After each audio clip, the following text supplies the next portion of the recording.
চলে আসছি কোথায়? মহেশখালী আমরা মন্দিরে যাব। এই যে প্রায় চলে আসছি, নামবো আর একটু পরে।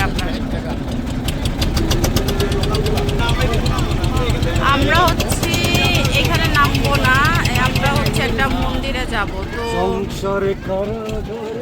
তো এটাতে নামলে হচ্ছে আমাদের আরও 100 টাকা করে জনপ্রতি অটো ভাড়া রাখবে। তো আমরা এখানে আর নামবো না, বাকি জনটা হচ্ছে এখন এই যে নেমে যাচ্ছে। সুনীল, আমাদের আবার কয় টাকা করে নিছে?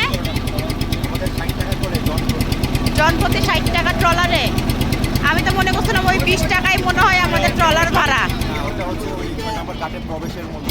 আচ্ছা, আর এটা হচ্ছে 60 টাকা করে জনপ্রতি।